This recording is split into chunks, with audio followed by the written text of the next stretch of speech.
বর্তমানে কিন্তু এক সাইডে বের হয়েছে, নাম দিয়েছে আহলে হাদিস, ঠিক না? আল্লাহু আকবার। আমি বাজানদেরকে জিজ্ঞেস করি, যদি আহলে হাদিস কেউ পরিচয় দেয় তাহলে কোরআন বাদ হয়ে যায় না? আসতে কয়। তাহলে তুমি আহলে হাদিস দাবি করলে আহলে কোরআন কারা? যে তোর খানা তোর কিসমতে রাখি নাই, পারবি না খাই পালায় না, ওরে গর্ব খানাইও খাইয়ে যাইতে পারে না মতো। অর্থাৎ একটা পাথর এক জায়গায় যদি পুড়ে থাকে, ও যদি কাউকে কেউ নাড়াচাড়া না করে, পাথর নিজে নিজে লড়ে। তা ঠিক মানুষরা কি এরকম জবরে মাস, অর্থাৎ পাথরের মতো। অর্থাৎ আপনি চুরি করেন তাও বলে আল্লাহ করায়, নাউজুবিল্লাহ কর। আপনি ডাকাতি করেন তাও বলে আল্লাহ করায়, যত খারাপ কাজ তাও নাকি সব আল্লাহ করায়।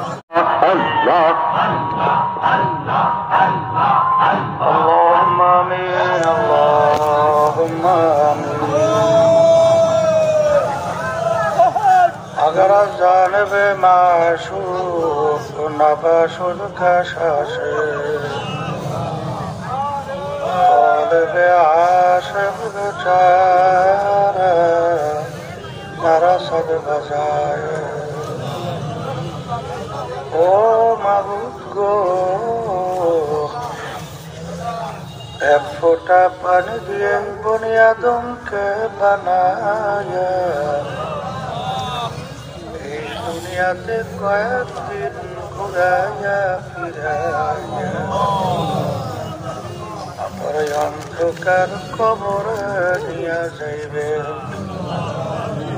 এই দুনিয়াতে আর কাহাকেও থাকতে দিবেন না। ভাই বলি বন্ধুরে বলি কেউ তো আপন না। ভাবিয়া চিন্তা করিয়া দেখিলাম মাওলা, ওই অন্ধকার কবরে আপনি সারা কেহ আপন হবে না। ربنا آتنا في الدنيا حسنة وفي الآخرة حسنة وقنا عذاب النار رب ارحمهما كما ربياني صغيرا سبحان ربك رب العزة عما يصفون وسلام على المرسلين والحمد لله رب العالمين. الحمد لله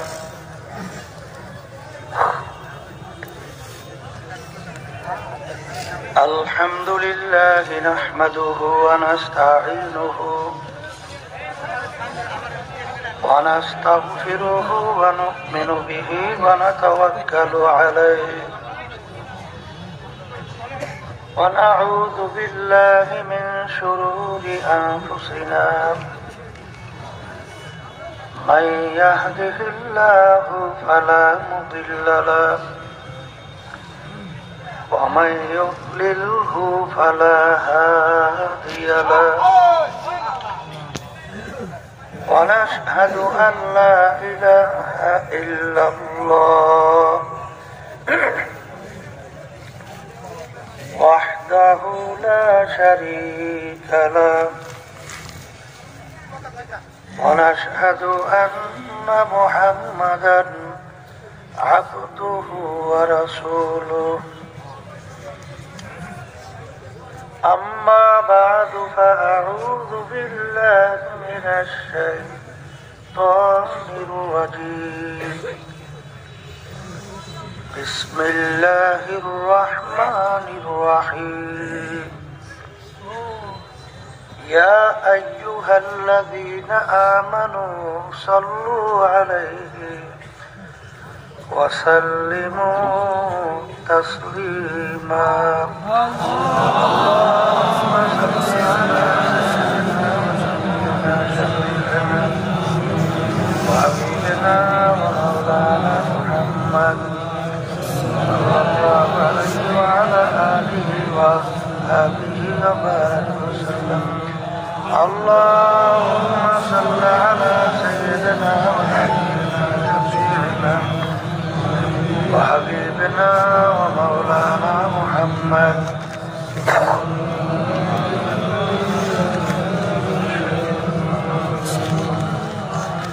اللهم صل على سيدنا ونبينا شفيعنا وحبيبنا ومولانا محمد صلى الله عليه وعلى آله وأصحابه وبارك وسلم. أعوذ بالله من الشيطان الرجيم. بسم الله الرحمن الرحيم. ألف لام ميم. ذلك الكتاب لا ريب فيه هدى للمتقين الذين يؤمنون بالغيب. সাদাকাল্লাহুল আলিয়্যুল আযীম। ওখানে মাইক কোন লাইন বন্ধ হয়েছে নাকি? হ্যাঁ, ওই বাম পাশের হরেন গুলো মনে হয় বন্ধ, দেখো কথা বললেন না। ওইটা রোহান তো সব বেড়ারা ঝামেলা করে দেখো না চাই।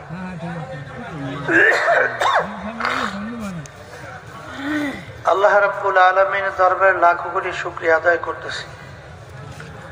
মহান রব্বুল আলামিন ফিতনা ফাসাদের যুগে দুনিয়ার সমস্ত কাজ থেকে বিরত রেখে উলামায়ে কেরামদের মজলিস, জাকিরিন, শাকিরিন, সাদিকিন,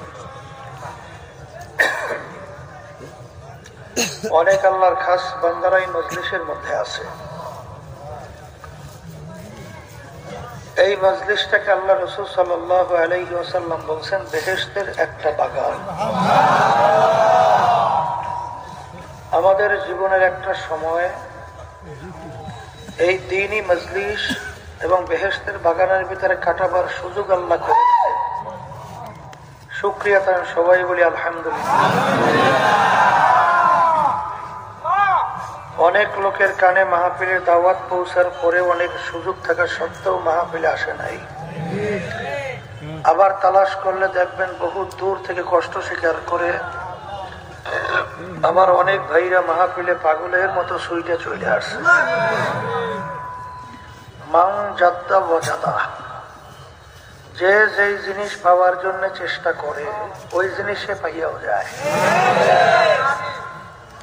দাদাজান আব্বাজান সর্বনার জমিনে ঘুমায় আস। আমার আব্বাজান বলতেন তিনি মাহফিলে প্রথম থেকে শেষ পর্যন্ত থাইকা বাড়ি বিদায় হয়ে চলে গেলে আমল নামার মধ্যে কম পক্ষে হলেও 50 লক্ষ নেকি এর কম জমা হতেই পারে না। নিয়াত যাদের সহি, আল্লাহকে রাজি খুশির উদ্দেশ্যে যারা আসছেন, রব্বুল আলামিন লক্ষ লক্ষ নেকি তাদের আমল নামায় দান করবে। এত নেকি পাওয়া যাবে জানার পরেও অনেকের সুযোগ থাকা সত্ত্বেও আসে নাই। না আসার কারণ হিসেবে আব্বাজান রহমাতুল্লাহি আলাইহি বলতেন বুঝের অভাব। আর এই বুঝের জন্যই মাহফিলের ব্যবস্থা। আল্লাহ রাব্বুল আলামিনের কাছে দোয়া করেন, রব্বুল আলামিন আপনি আমাদেরকে দ্বীনের সহি বুঝ দান করেন। হাদিসের মধ্যে আসছে আল্লাহ রাসূল সাল্লাল্লাহু আলাইহি ওয়াসাল্লাম বলছেন, মা ইউরিদিল্লাহু বিহি খায়রান ইউফাক্কিহু ফিদ্দীন। আল্লাহ যাকে ভালোবাসেন, ইচ্ছা করেন, আল্লাহ রাব্বুল আলামিন তাকে হেদায়েত দান করেন, দ্বীনের সহি বুঝ দান করেন। পাশে একটা কথা মনে রাখা লাগবে, হেদায়েত কিন্তু কোনো পীরের হাতে নাই, কোনো বাবাদের হাতেও নাই, কোনো দলের নেতা নেত্রীর হাতেও নাই। হেদায়েত একমাত্র আল্লাহর হাতে।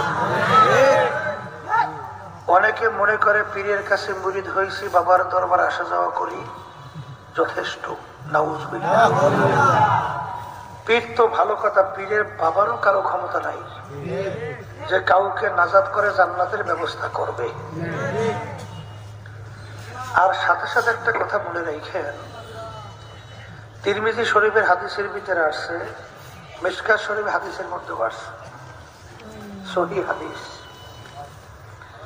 আল্লাহ রাসূল সাল্লাল্লাহু আলাইহি ওয়াসাল্লাম প্রায় 1500 বছর আগে সাহাবায়ে কেরামদেরকে লক্ষ্য করে বলছিলেন, হে আমার সাহাবারা, কিয়ামত পর্যন্ত আমার উম্মতেরা,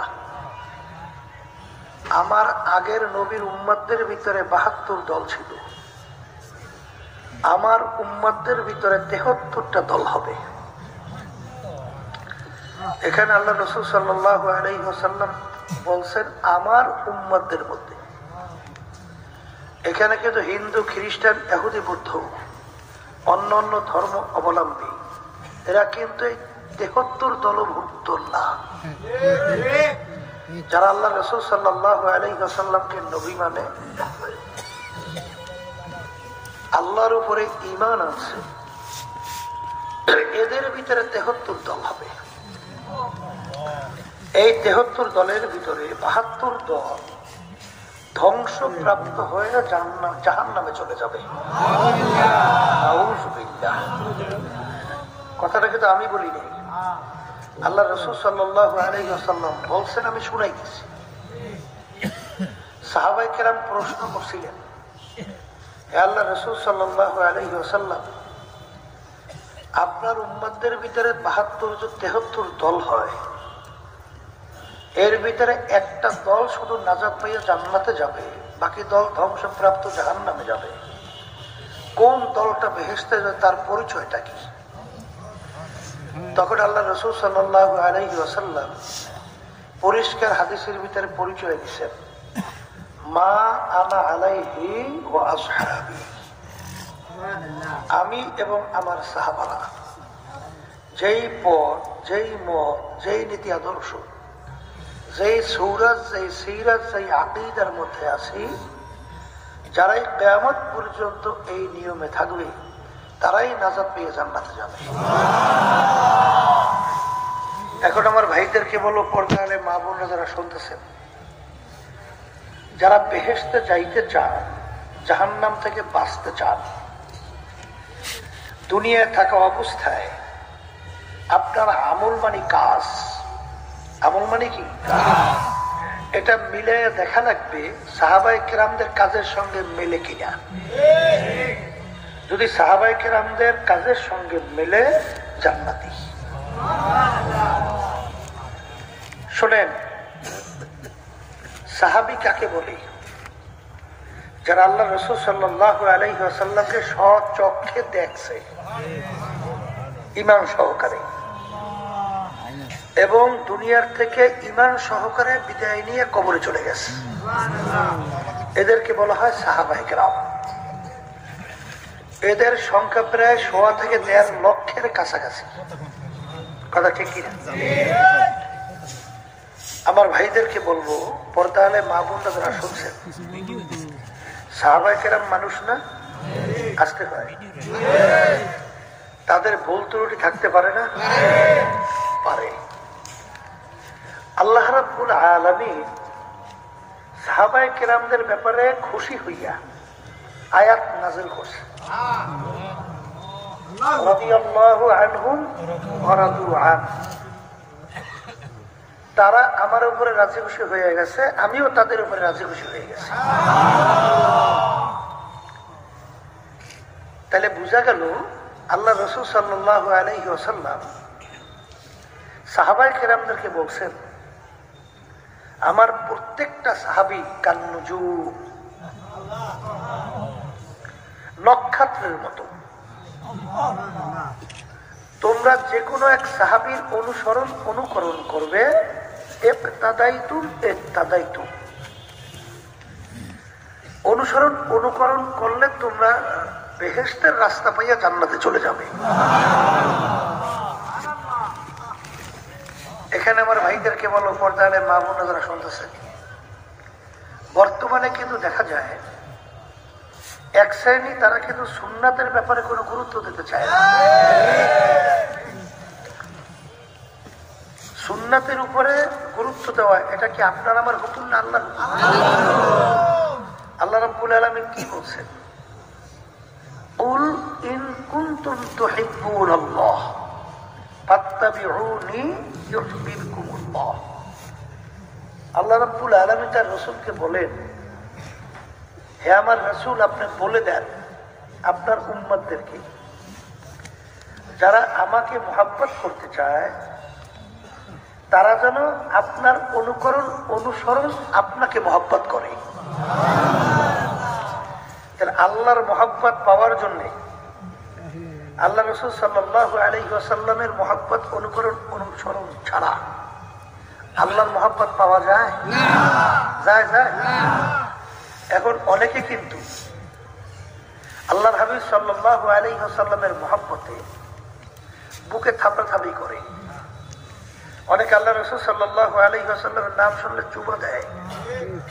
অনেকে আল্লাহ রাসূল সাল্লাল্লাহু আলাইহি ওয়াসাল্লামের নাম শুনলে লাফাইয়া দাঁড়াইয়া যায়।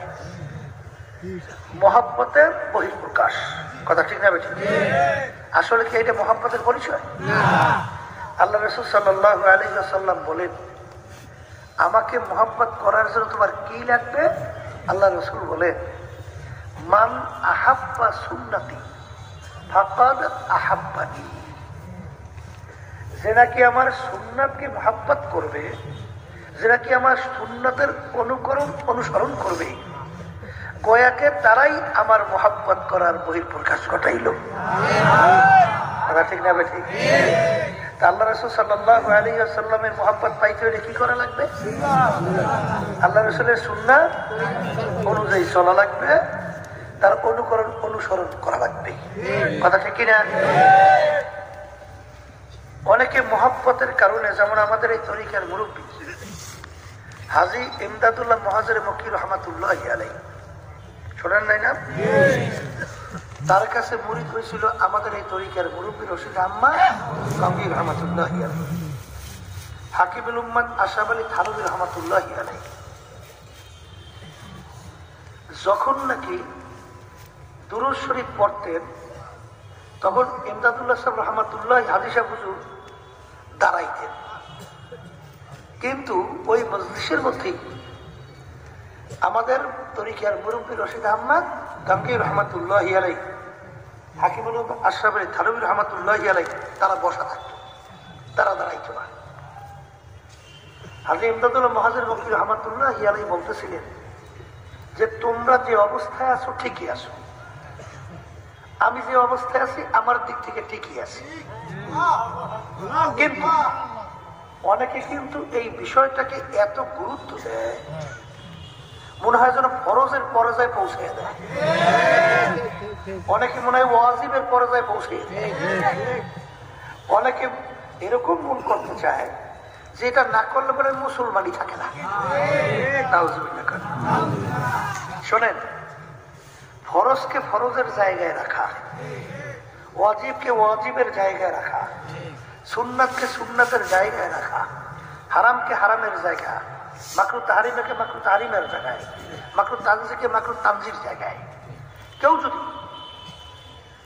কথার কথা সুন্নাতকে ফরজের জায়গায় পৌঁছায় অথবা ফরজকে সুন্নাতের জায়গায় নিয়ে আসে, গুরুত্বের দিক থেকে গুলো ফিদ্দিন, দিনের ভিতরে বাড়াবাড়ি, আর দিনের ভিতরে বাড়াবাড়ি সম্পূর্ণ হারাম। সম্পূর্ণ কি? যেটা যেখানে তাকে সেই অবস্থায় রাখতে হবে। কথা ঠিক কিনা? আমার ভাইদেরকে বলবো, পর্দার আড়ালে মা বোনরা যারা শুনতেছেন, শোনেন, ঈমানের পরে সর্বপ্রথম আল্লাহ রাব্বুল আলামিন কোন আমলের প্রশ্ন করবেন? বলেন নামাজের। নামাজ, কথা ঠিক কিনা? আচ্ছা, নামাজের ভিতরে মূলত 4টা কাজ। কয়টা? দাঁড়ানো, রুকু, সেজদা, বসা, কথা ঠিক না? আচ্ছা, এই 4 কাজের মধ্যে নামাজে দুরূদ শরীফ নাই? আচ্ছা, দাঁড়ানো অবস্থায় কেউ পড়ছে? রুকু, সেজদায় পড়েন নাই দুরূদ শরীফ? পড়েন নাই? কোন সময় পড়ছে? বসে। আচ্ছা, বসা পড়ার পরে তখন দুরূদ শরীফ আল্লাহ রাসূল সাল্লাল্লাহু আলাইহি ওয়াসাল্লাম নাম আসে নাই? তখন নামাজের ভিতরে দাঁড়ান নাই কেন?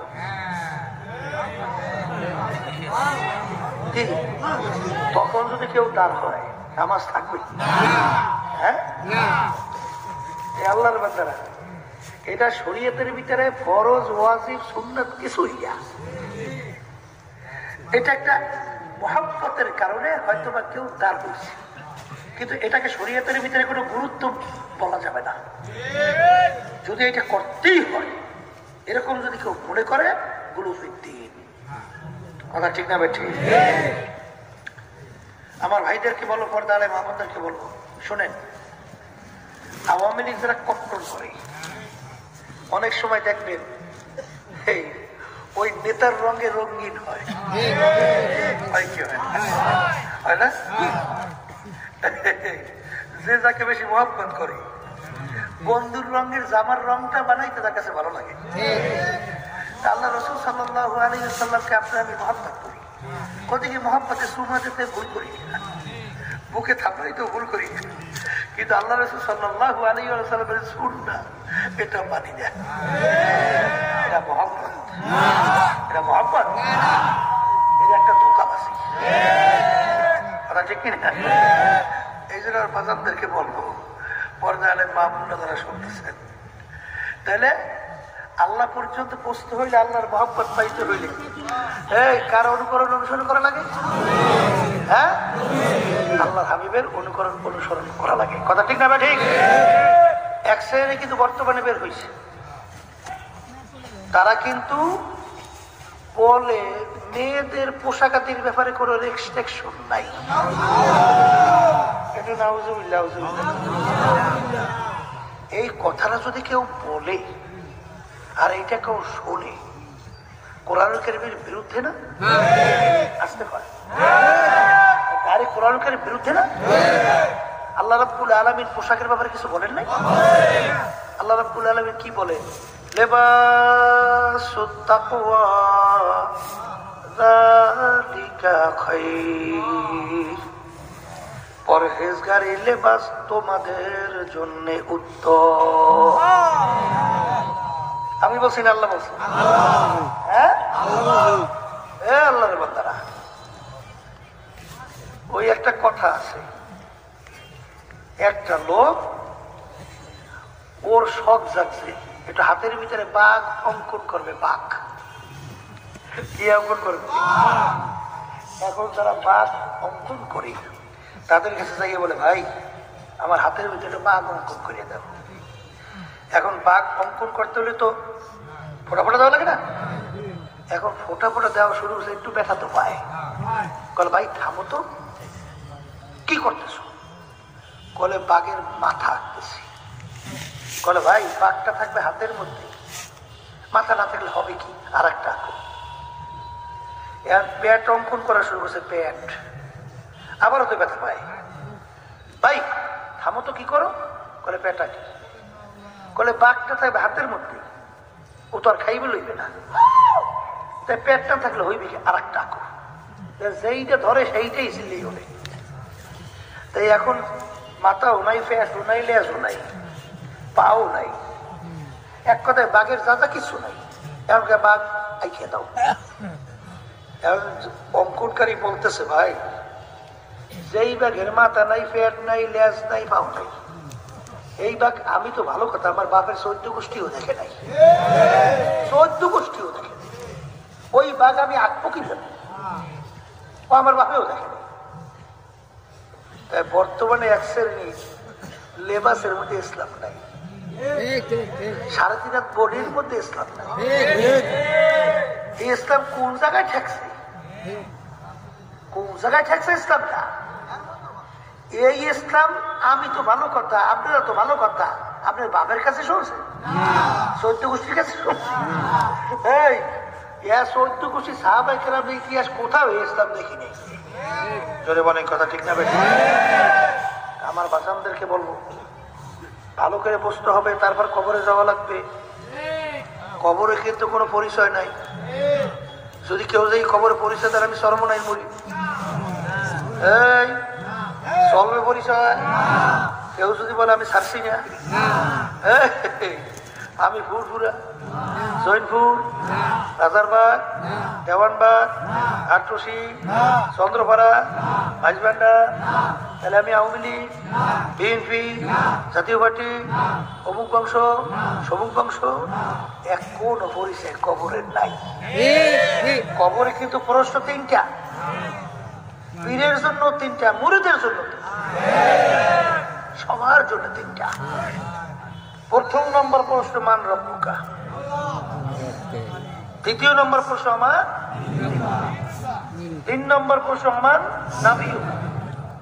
এই 3 প্রশ্নের ভিতরে কোথাও পাইছে তুমি চরমনের কিনা, তুমি সার্সিডিয়ার কিনা, তুমি জামাত ইসলামের কিনা, তুমি তাবলিগের কিনা, বিএনপি আওয়ামী লীগের কিনা, জাতীয় পার্টি নাই?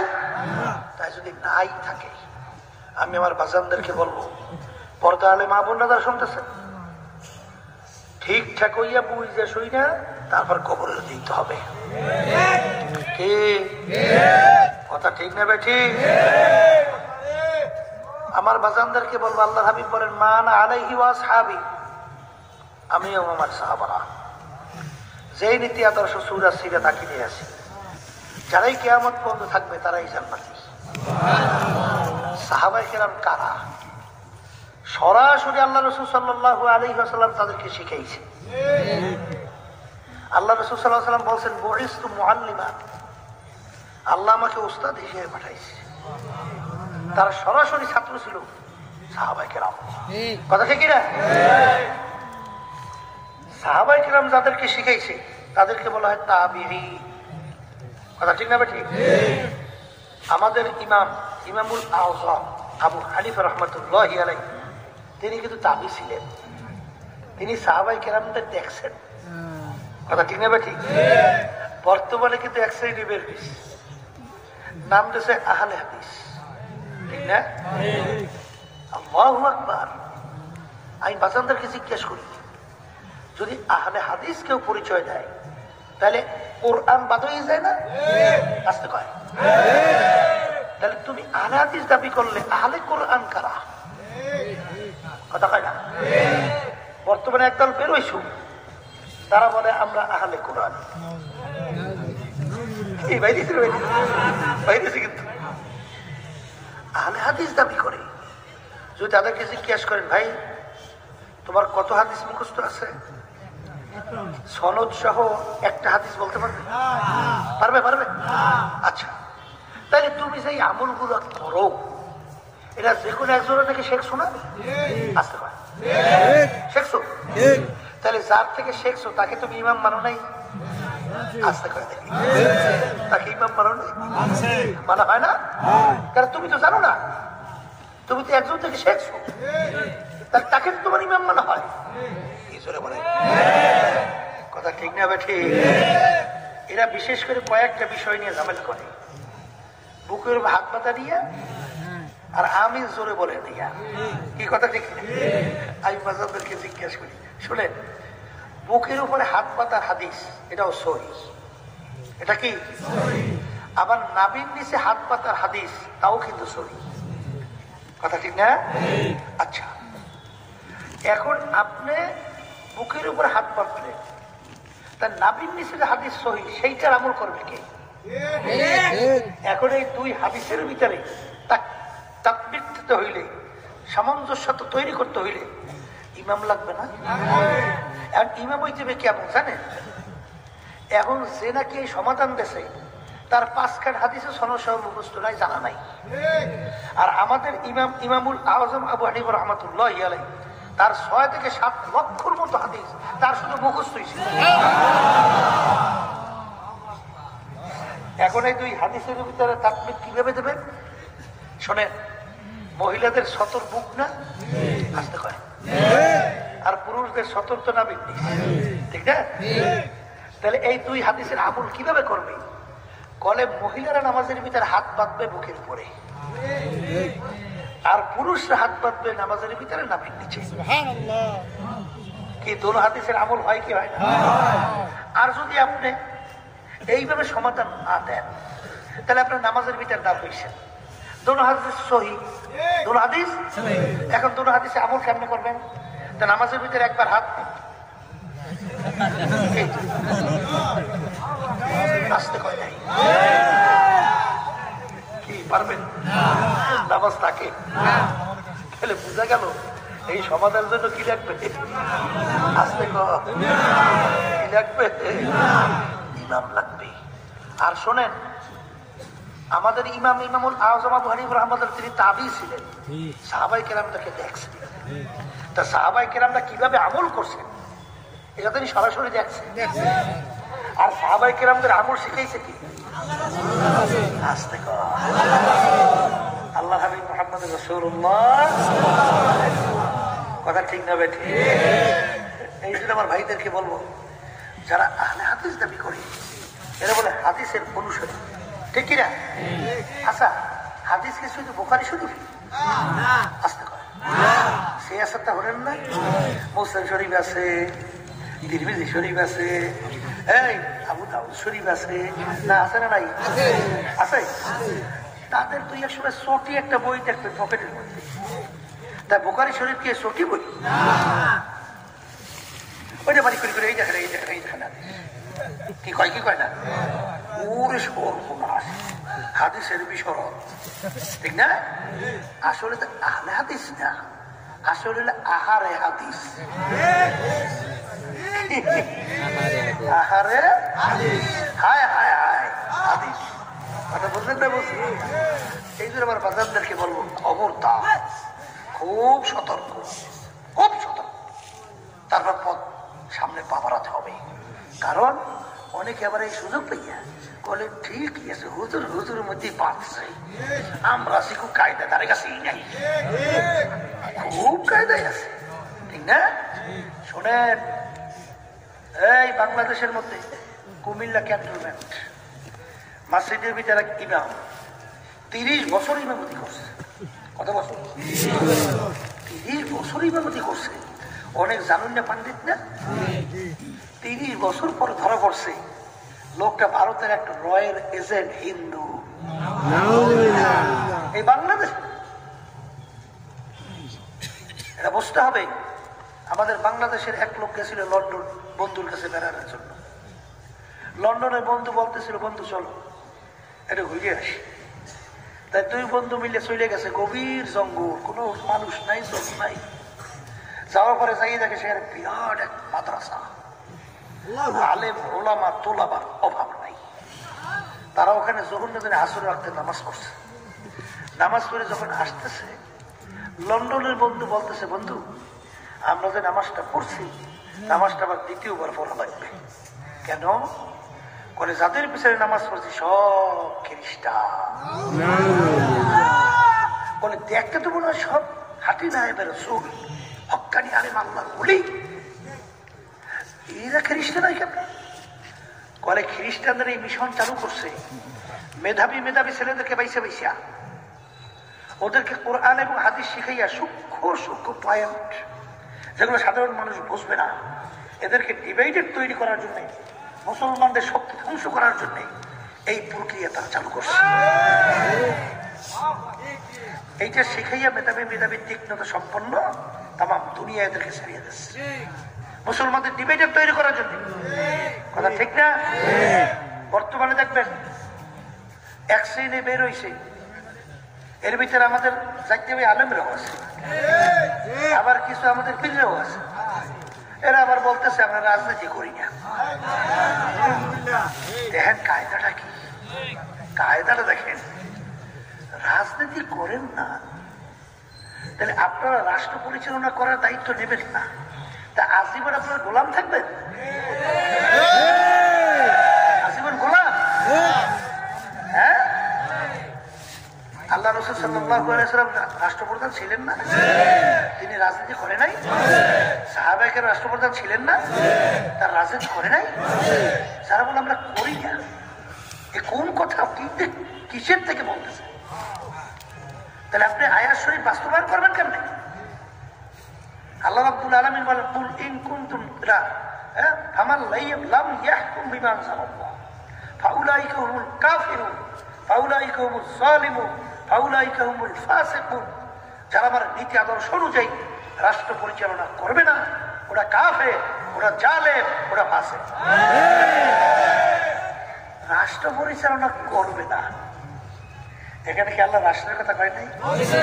হ্যাঁ, তাই যদি কেউ বলে যে আমরা রাজনীতি করি না, হ্যাঁ, তবে মানব রচিত, যেটা আল্লাহ রাব্বুল আলামিন বলেছেন ওয়াজতানিবুত তাগুত, তোমরা তাগুত থেকে বাঁচো, তাগুতকে অস্বীকার করো, তাগুত থেকে বাইসা থাকো। তাগুত কাকে বলা হয়?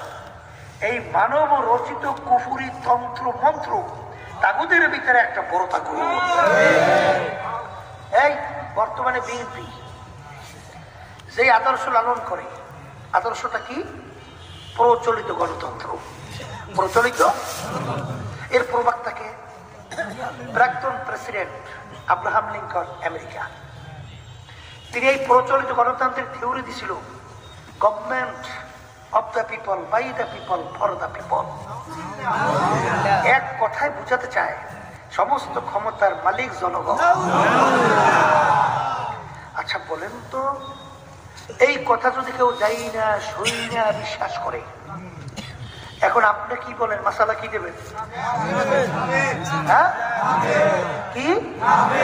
আচ্ছা, তার নামাজের মূল্য কি? তার রোজা, অন্য অন্য ইবাদত, ওটা মূল্য আছে? নাই। এরপরে আর একটা আপনার তন্ত্রমন্ত্রের নাম হইল সমাজতন্ত্র, কমিউনিজম। আর একটা নীতি আদর্শের নাম হইল ধর্ম নিরপেক্ষতাবাদ। ভারত আমাদের দেশে আমদানি করছিল ফ্যাসিস্ট, কথা কয় না? এই হাসিনা পাল্লা এটা ভাত পাই পাক করে খাইয়েও যাইতে পারে না। আমার মালিকের মাইর আলমের পাই কেমনে দেখায়, কেমনে দেখায় যে তোর খানা তোর কিসমতে রাখি নাই, পারবি না খাইয়ে যাই, পালায় না, ওরে গর্ব খানাইও খাইয়ে যাইতে পারে না। কথা ঠিক না বা ঠিক? সেই কথা আমি বাচ্চাদেরকে বলতেছি। এই প্রচলিত যে আর একটা বলছে ধর্ম নিরপেক্ষতাবাদ, এইটা চাইলে শুনে কেউ মানলে ইমান থাকবে না। ধর্ম নিরপেক্ষতাবাদের তারা কি ব্যাখ্যা দেয়? যার যার ধর্ম সে পালন করবে। এটা স্বাভাবিক, আপনারা বুঝেন না? নিরপেক্ষ শব্দের অর্থ কি? কোন পক্ষ নাই। যেমন দুই দলে মাইক করে, একটা লোক পাশ দিয়ে যায়, এমন কথা আছে না, মারামারি পাচ্ছে, যারা ভাইয়ারে ধরে, এখন ও যাইতেছে, ওরা ধরে কেন শুরু করছে, বলে ভাই আমার মারুকা, আমি তো নিরপেক্ষ, আমি কোনো দলে চলে নাই, এই না বলে নিরপেক্ষ। কিন্তু বলেন তো, কোন মানুষ নিরপেক্ষ হয়? যেমন একটা হিন্দু নাম কৃষ্ণ, ওকে যদি জিজ্ঞেস করে তুমি কে, করে আমার নাম কৃষ্ণ, আমি একজন হিন্দু, আমার ধর্ম হল হিন্দুত্ববাদ। পক্ষ হয়েছে না নিরপেক্ষ হয়েছে? হ্যাঁ। খ্রিস্টান, তুমি কে, করে আমি George W Bush, Biden, Trump, বলে আমি একজন খ্রিস্টান, আমার ধর্ম হইল খ্রিস্টবাদ। পক্ষ না নিরপেক্ষ? আমাকে যদি জিজ্ঞাসা করে আপনি কে, আমি বলবো আমার নাম রেজাউল, আমি একজন মুসলমান, আমার ধর্ম ইসলাম। পক্ষ না নিরপেক্ষ? নিরপেক্ষ হয় যারা ধর্মকর্ম মানে না, এটা হইল নাস্তিক। এই জন্য ওই দলীয় এক নেতা বাংলাদেশে বলছিল, আমি হিন্দু না, আমি মুসলমান না। জানা আছে তো? জানা আছে? যাই হোক, যেই কথাই বাচ্চাদেরকে বলতে চাই, শোনেন, ইমান যদি নির্ভেজাল না হয়, আপনার আমলের কোনো মূল্য নাই, কোনো মূল্য নেই। কারণ সবসময় একটা কথা বলে রেখে, আবু তালেবের নাম শুনছেন? কে? আল্লাহ রাসূল সাল্লাল্লাহু আলাইহি ওয়াসাল্লামের চাচা না? কেমন চাচা? আল্লাহ রাসূল সাল্লাল্লাহু আলাইহি ওয়াসাল্লামের সবচেয়ে কাছের সহযোগী। আল্লাহ রাসূল সাল্লাল্লাহু আলাইহি ওয়াসাল্লামকে পাহারা দিয়ে লালন পালন করছে, ঢালের মতো পাহারা দিয়ে লালন পালন করছে। এমন আল্লাহ রাসূল সাল্লাল্লাহু আলাইহি ওয়াসাল্লামকে যখন নাকি বনবাস, জেলখানা, মুকাতাআত, প্রায় 3 বছরের মতো সমাজচ্যুত করে রাখলো, তখনও কিন্তু তার সঙ্গে আবু তালেব সময় কাটাইছে। কথা ঠিক কিনা? এই আবু তালেব কি বেহেশতে যায়? যাবে? এত আল্লাহর হাবিবের উপকার করলো, এত সহযোগিতা করলো, আল্লাহ রাসূল সাল্লাল্লাহু আলাইহি ওয়াসাল্লামের চেয়ে উপকারের চেয়ে আর বেশি এরকম ভালো কাজ কার আছে? কিন্তু সে বেহেশতে যেতে পারবে? কেন পারবে না? ঈমান না থাকার কারণে তার ভালো কাজের কোনো মূল্য নাই। এই জন্য আল্লাহ রাসূল সাল্লাল্লাহু আলাইহি ওয়াসাল্লাম বলছেন, আখলিস দীনাকা ইয়াকফিকা আমালুল মুত্তাকিন। তোমাদের ঈমানকে নির্ভেজাল স্বচ্ছ করো। যদি নির্ভেজাল স্বচ্ছ ঈমান তোমরা তৈরি করতে পারো, অল্প আমলি তোমার নাজাতের জন্য যথেষ্ট। এই জন্য আমার ভাইদেরকে বলবো, পর্দালে মা বোনরা যারা শুনতেছেন, শোনেন, যদি মানব রচিত কুফরি তন্ত্র মন্ত্র এই রাজনীতি করি না, এটা যদি কয় ঠিক আছে, কিন্তু যদি হামভাবে বলে রাজনীতি করি, তাহলে আল্লাহর জমিনে রাষ্ট্রীয় পর্যায়ে দিন প্রতিষ্ঠার জন্য এই চেষ্টা করবে হিন্দুরা, খ্রিস্টানরা, অন্য বিজাতিরা। এটা কে করবে? তাই তুমি দেখো আমি রাজনীতি করি, তা তুমি করো কি রাজনীতি? কারণ বোঝেন নাই, রাজনীতি করলে আবার আওয়ামী লীগেরা কেন টেন দিতে পারে, জেলে দিতে পারে, বিপদ দিতে পারে। আবার বিএনপি এলারা এই তো অত দূরের কথা, হাদিয়া তো অত দূরের কথা, কেন যে মাপ নাই, ঘটনা হইতে পারে না। ওই একটা পিচ্ছিল রাস্তা, কাঁটাযুক্ত রাস্তা, এই পথে হাতে কেনা বইয়ে বইয়ে সুন্দর আমি হুজুর হয়ে থাকবো, আমার কাছে সবাই এসে মাথাটা বাইতে দেবে, হুজুর একটু দোয়া করেন আমার জন্য। হুজুরে ও খুশি, এমপি সাহেব আইছে, আমার দ্বারে মন্ত্রী আইছে, অমুক আইছে, সমুক আইছে, আমার কি সম্মান করে, কথা ঠিক না ভাই? কিন্তু তুমি যখন তাদের বিরুদ্ধে অন্যায়ের প্রতিবাদে, যখন তাদের এই নীতি আদর্শের বিরুদ্ধে কথা বলবা, তখন দেখবা যে আত্মীয় স্বজন পর্যন্ত তোমার বিরুদ্ধে কেঁপে যায়। যেরকম তাকে খেপছিল আল্লাহ রাসূল সাল্লাল্লাহু আলাইহি ওয়াসাল্লামের চাচারা, তার বেয়াইরা। এই আবু লাহাবের নাম শুনছেন? শোনেন নাই? আবু লাহাব কে? এটা আল্লাহর হাবিবের চাচা না? এবং আল্লাহর হাবিব সাল্লাল্লাহু আলাইহি ওয়াসাল্লামের আপন বেয়াই। আল্লাহ রাসূল সাল্লাল্লাহু আলাইহি ওয়াসাল্লাম তার দুই মেয়েকে আবু লাহাবের দুই ছেলের কাছে বিবাহ দিয়েছে, ওদিকে আবার চাচা। যখন আল্লাহ রাসূল সাল্লাল্লাহু আলাইহি ওয়াসাল্লাম ওদের বিরুদ্ধে, ওদের অন্যায়ের প্রতিবাদে, মূর্তি পূজার বিরুদ্ধে, খুনের বিরুদ্ধে, অন্যায়ের প্রতিবাদে যখন কথা বলা শুরু করলো, এক আল্লাহর উপরে ঈমান আনার জন্য বললো, তখন এই চাচারা শত্রু হয়েছে। কেমন শত্রু? শত্রু কোনো শেষ আছে? আল্লাহ রাসূল সাল্লাল্লাহু আলাইহি ওয়াসাল্লাম কষ্ট দেওয়ার জন্য এই আবু লাহাব তার দুই ছেলের মাধ্যমে প্রকাশ্যে মানুষের মধ্যে আল্লাহর হাবিবকে কষ্ট দেওয়ার জন্য তার দুই মেয়েকে তালাক দেওয়া হয়েছে। জানিস কি মনে করছে? আবু জাহাল আবুল চাচা, আবু জাহাল আল্লাহ রাসূল সাল্লাল্লাহু আলাইহি ওয়াসাল্লাম মারার জন্য খুব খুঁজছে। শোনেন নাই? যেখানে আল্লাহ হাবিব সাল্লাল্লাহু আলাইহি ওয়াসাল্লামের ঘর ছিল, সেখানে এখন কিতাবের লাইব্রেরি, দেখছেন তো? আর আবু জাহিলের যেখানে ঘর ছিল, ওখানে পায়খানা পোশাকটা করছে। মাঝখানে জায়গা কিন্তু বেশি দূর না, এই মাঝখানে কূপ খুঁটিয়া উপরে এমন প্রবলেম দিয়ে রাখছে, উপর থেকে বুঝায় না যে নেশে কূপ আছে। এখন আবু জাহিলিয়া লোক পাঠাই বলতেছে, আমার ভাতিজাকে যাইয়া বলো, ভাতিজা যে আপনার চাচা অসুস্থ, আপনাকে একটু দেখতে চায়। রহমাতাল লিল আলামিন, দয়ার সাগর, যখন শুনছে চাচা অসুস্থ, তখন দেখার জন্য নামছে। নাইবে যখন কূপের কাছে আসছে, আবু জাহেল তো চাইছে কূপের ভিতরে পড়বে, আল্লাহ রসুলকে মারবে। যখন কূপের কাছে আসছে, পা দেবে, এমন সময় জিবরাইল আলাইহিস সালাম পিছন থেকে আল্লাহ রাসূল সাল্লাল্লাহু আলাইহি ওয়াসাল্লাম সামনে, এক পাও সামনে দেওয়া যাইবে না, আল্লাহ রাসূল পিছনে ফেরে, সামনে আর যাওয়া যাবে না। যখন নাকি পিছনে ভিজে রওনা করছে, আবু জাহেল তো পাইতে চাই, ও যখন পিছনে রওনা করছে, আল্লাহ রাসূল দৌড়াইয়ে নামছে। নাইমে সেই কূপের ভিতরে আবু জাহেল নিজেই পড়ছে। কথা বুঝেন নাই? এখন কূপ থেকে তো আর উঠাইতে পারে না। আবু জাহিলের পাল্লা খারাপ। কইলে আমাকে কূপ থেকে উঠাইতে হইলে আমার ভাতিজা ছাড়া উঠানে আর কোন কায়দা না। রাহমাতুল্লিল আলামিন কেমন দয়া সাগর, তাকে মারার জন্য কূপ করছে, আবার সে আবার যাইয়া তার চাচা আবু জাহেলকে কূপ থেকে উঠায়। কথা ঠিক না বেঠি?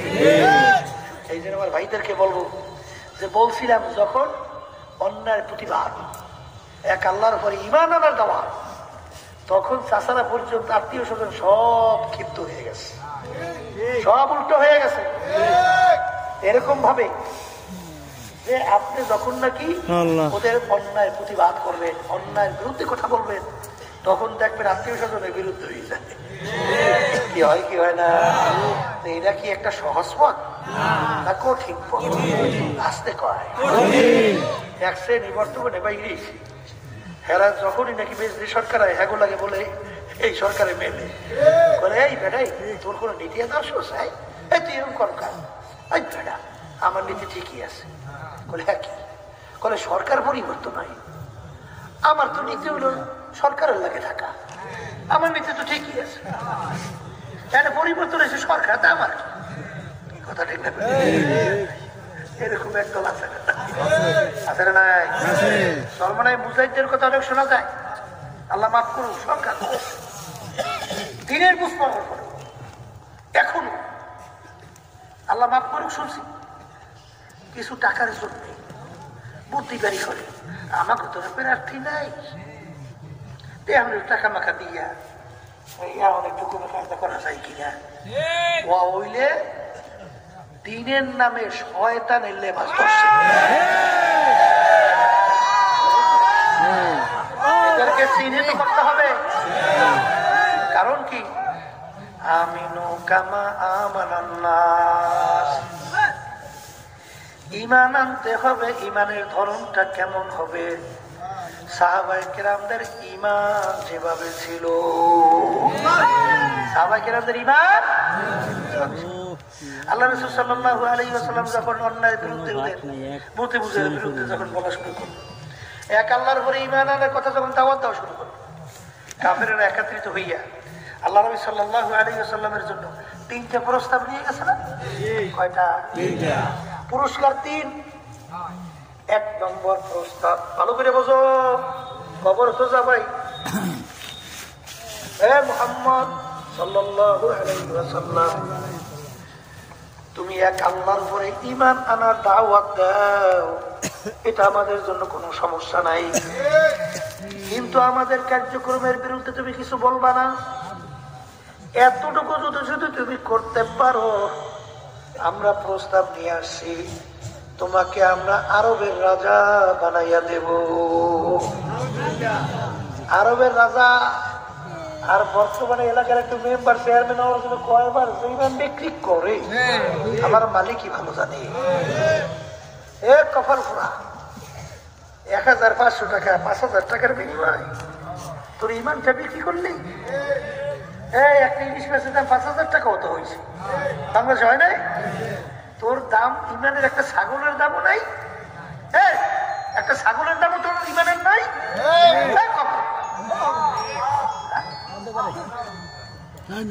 টাকায় মানুষ জন্ম দিয়েছে, মানুষই টাকা বানাইছে।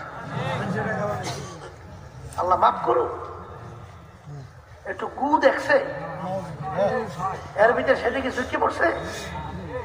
কিসের ইমানদার হয়েছে, কিসের দিনে বসে?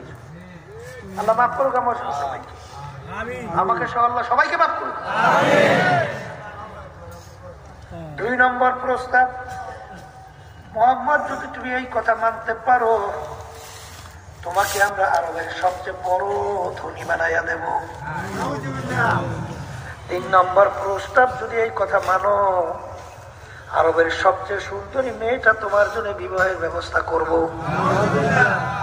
3 প্রস্তাব। শর্ত কি? এক আল্লাহর উপরে ঈমান আনার দাওয়াত দাও, সমস্যা নাই, কিন্তু আমাদের কার্যক্রমের বিরুদ্ধে কিছু বইল না।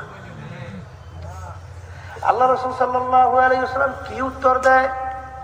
এই কাফেরেরা সইনা রাখ, যাই না রাখ, তোরা আমাকে আরবের নেতা বানাবি, আমাকে আরবের ভিতরে সবচেয়ে বড় ধনী বানাবি, সুন্দরী মেয়ে আমাকে বিবাহের জন্য ব্যবস্থা করবে। শুধু তাই না, অসম্ভবকে যদি সম্ভব করে দেখাতে পারো।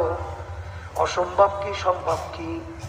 বলে আকাশের সূর্য এবং আকাশের চন্দ্র, যদি সূর্য আমার এক হাতে, চন্দ্র আমার আর এক হাতে, এরকম যদি নিয়ে এসে দেখাইতে পারো, তারপর আমি এক আল্লাহর উপরে ঈমান আনার দাওয়াত এবং তোদের অন্যায় প্রতিবাদে বলতেই থাকবো। কি আল্লাহর হাবিবের উম্মতেরা, ঈমানকে মজবুত করতে হবে, নির্ভেজাল করতে হবে, স্বচ্ছ করতে হবে। তাহলে অল্প আমল করবেন তো আল্লাহর হুজুরে বেহেশতে। আমি বলছি না, আল্লাহ রাসূল সাল্লাল্লাহু আলাইহি ওয়াসাল্লাম বলছেন। হ্যাঁ, এই জন্য আমার বাজানদেরকে বলবো, এক পর্যায়ে আল্লাহ রাসূল সাল্লাল্লাহু আলাইহি ওয়াসাল্লাম তার জন্মভূমি মক্কা শরীফ থাকতে পারছে? হিজরত করে কোথায় যায়? মদিনা শরীফ যায়। আর জন্মভূমির মায়া নবী ফিরা ফিরা জন্মভূমির দিকে তাকায়। কথা ঠিক কিনা? এই জন্য আমার ভাইদেরকে বলবো, পর্দা আলে মাহফিল যারা শুনতেছে, ভালো করে মনকে বুঝা, তারপর দুনিয়া থেকে বিদায় নিয়ে কবরে যান। পাইছেন তো দুনিয়া স্বাধীনতা, যা মনে করেন তা করেন, কেউ তো নিষেধ করবে না। কথা ঠিক না? আহলে সুন্নাত ওয়াল জামাত আমাদের আকীদা হলো, এক শ্রেণী বর্তমানে আছে জাবরিয়া, কাদরিয়া, এরকম বিভিন্ন মুতাজিলা আছে না নাই? এদের নীতি আদর্শ হলো, আকীদা হলো, মানুষ জবরে মাহাসের মতো, অর্থাৎ একটা পাথর এক জায়গায় যদি পুড়ে থাকে, ও যদি কেউ নাড়াচাড়া না করে, পাথর নিজে নিজে লড়ে। তা ঠিক মানুষরা কি এরকম জবরে মাহাস, অর্থাৎ পাথরের মতো। অর্থাৎ আপনি চুরি করেন, তাও বলে আল্লাহ করায়। নাউজুবিল্লাহ কর। আপনি ডাকাতি করেন, তাও বলে আল্লাহ করায়। যত খারাপ কাজ তাও নাকি সব আল্লাহ করায়। এই জন্য শোনেন নাই কুফুরি ওই গান শোনেন নাই, তুমি যেমনি নাচো তেমনি না, তুমি যেমনি নাচো তেমনি নাচে, পুতুলের কি দোষ। বুঝেন নাই? ওই ওদের কথা। কিন্তু আমাদের আহলে জামাত, আহলে সুন্নাত ওয়াল জামাতের আকীদা কি? মানুষ হলো অলিল আফআলে ইখতিরিয়াত। মানুষকে আল্লাহ রাব্বুল আলামিন ক্ষমতা দান করছেন, শক্তি দান করছেন। শক্তি দান করে আল্লাহ বলতেছেন, ফারিকুন ফিল জান্নাতি ওয়া ফারিকুন ফিস সাঈর। তোদেরকে আমি স্বাধীনতা দান করিয়া আমি দুইটা রাস্তা দেখাই দিছি। তুই যদি ডানের রাস্তায় চলো, তার শেষ পরিণাম তোর জন্য এমন মেহমান খানা আমি রাখছি, যেই মেহমান খানার নাম হলো বেহেশত। আল্লাহ আমার জন্য, আমাদের সবার জন্য কবুল করে না। কথা ঠিক কিনা? ওই বেহেশত আমি কিভাবে সাজাইছি? আল্লাহ রাসূল সাল্লাল্লাহু আলাইহি ওয়াসাল্লাম বলেন, আল্লাহ রাব্বুল আলামিন বেহেশত এমন ভাবে সাজাইছেন, এত সুন্দর কেউ কোনদিন চোখে দেখে না, তার চেয়েও সুন্দর, এমন সুন্দর কেউ কোনদিন কানেও শুনে নাই, এরকম এরকম সুন্দর হতে পারে, তার চেয়েও সুন্দর। আল্লাহ রাসূল সাল্লাল্লাহু আলাইহি ওয়াসাল্লাম বলেন, বেহেশত এমন সুন্দর কেউ কোনদিন কল্পনাও করতে পারে নাই, এরকম এরকম সুন্দর হতে পারে, তার চেয়েও সুন্দর। আপনি বলছেন আল্লাহ রাসূল সাল্লাল্লাহু আলাইহি ওয়াসাল্লাম বলছেন, হ্যাঁ, এই মুক্তির ভিতরে একবার যদি ঢোকো আর কোনদিন বের করা হবে না। কথা ঠিক না ভাই? ঠিক। এই এখন যে নাকি স্বাধীনতা পাইয়া বেহেশতের রাস্তায় চলতে চান, আল্লাহ বলতেছেন, আমি তোদেরকে ওই রাস্তায় চলার শক্তি আমি দান করব।